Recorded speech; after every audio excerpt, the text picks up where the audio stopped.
it feels like there's a rift with former players and current players, and this shouldn't be the case 1 year out from a World Cup. What did you make of the Christian Pulisic interview? One, of what he said and how he said it. And two, what do you believe Mauricio Pochettino's words meant in terms of how he was to respond to Christian Pulisic? So first of all, well done. Great get by you guys and great interview. I thoroughly enjoyed that. So for anybody who's watching this, I doubt that you haven't seen the interview, but go check that out. I'm a little bit torn on this one, right? On one hand, I might have advised him, don't say anything publicly. Maybe just lay low. No social media this summer either. Like, and take your time off, but be off and be away.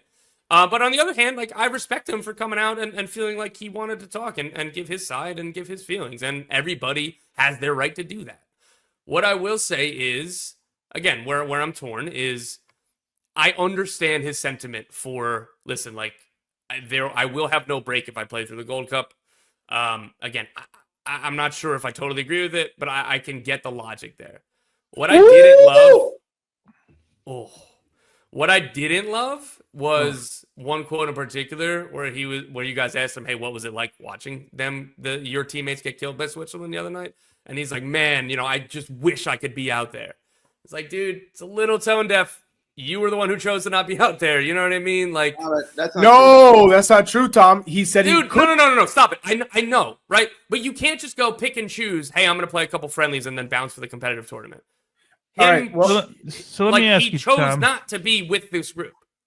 Did we just in general, Pulisic, Weah, McKennie, and Gio Reyna, did we miss an opportunity to see more of our players against two really good teams? Because what this podcast here said a couple of weeks ago, we'd rather the guys play in those two friendlies than play against Trinidad and against Haiti and Saudi Arabia.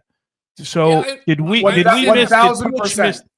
Poch miss an opportunity to have, at least for two games, more of his guys? Well, McKennie, Weah, and Gio Reyna weren't allowed to be selected. They were available. No. That's confirmed. They were available for that because, look, Çalhanoğlu played. You can go through the list. They had three guys on both of those teams that played, so they were good for the friendlies. They weren't good for this. Kenan Yildiz. That's fair. Yeah. So I'm just asking, did we miss an opportunity? Yes. Because, and that's even this too. Like, looking at this game, like, again, I'm excited by some of the performances. There's individuals that I think have a chance to make this World Cup team. But you look at the starting lineup today, and again, we're just about a year out from the World Cup, and this is a competitive tournament. You look at the starting 11 today. Conservatively, I think you say 9 different players will be starting the opening game of the World Cup. Conservatively, like, there's a possibility that's 10. Like, I think Richards is the only one that you can say, if he's fit, he's absolutely starting at the World Cup.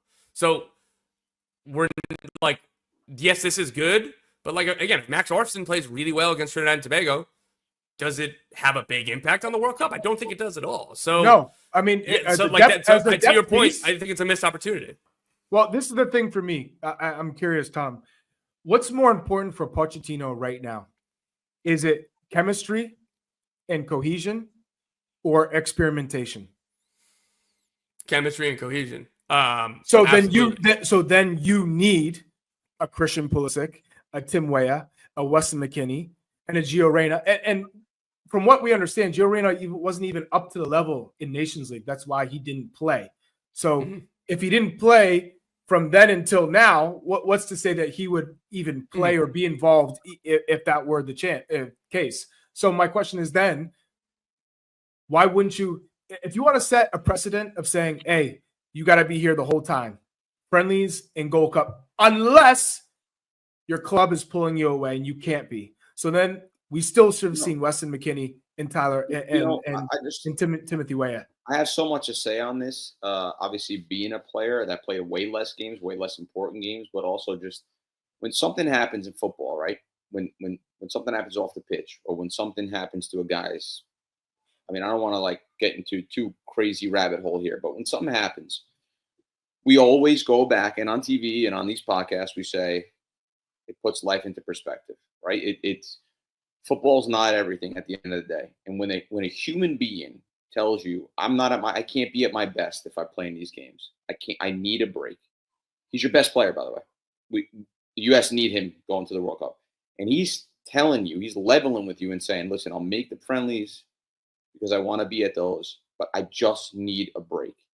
Whether it's mental, whether it's physical, whether it's family, whether it's, right? Because those things come before. Your mental health, your physical health, your family comes before football. Comes before money, comes before all those things. We don't know exactly what's going on with Pulisic. If Pulisic's a guy now that you say, oh, he's done this many times, he's unprofessional. He's not. Super professional, super disciplined kid. He's obviously been successful. He's been our best player. He's been the U.S.'s best player, most important player. If he's coming to you and telling you, I need a break. You give him a break. You give him a break. I mean, and they did.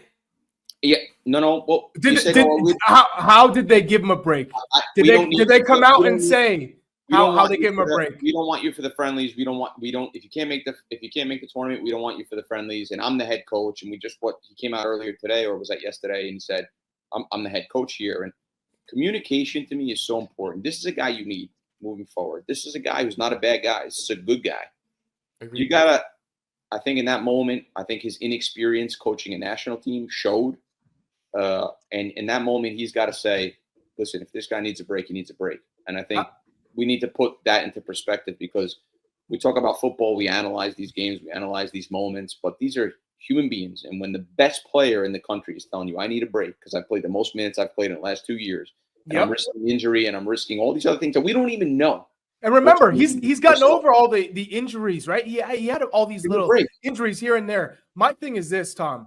Why not say Christian Pulisic wanted to play in these 2 games, but he needed a break. He won, and we told him, you know what? We're giving him we're giving him time to recover. He needs it.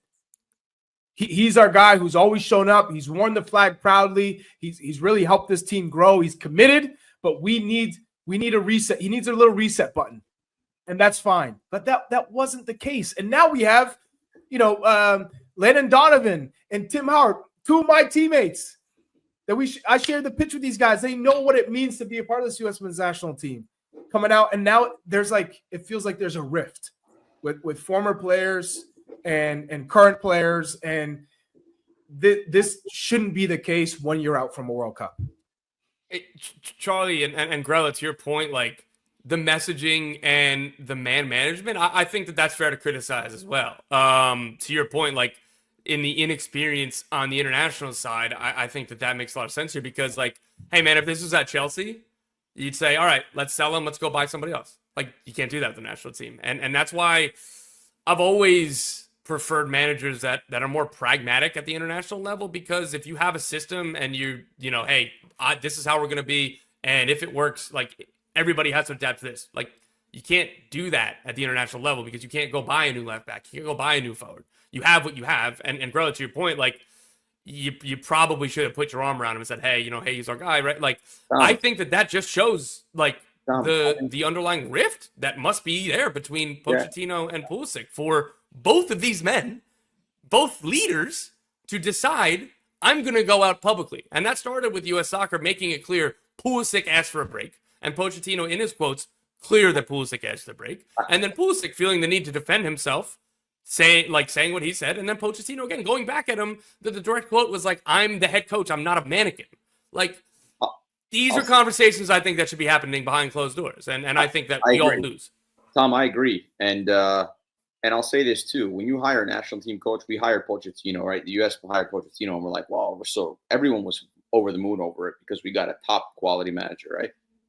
But in reality, in managing, obviously, I have very little experience in managing, but I've been around the game for my entire life.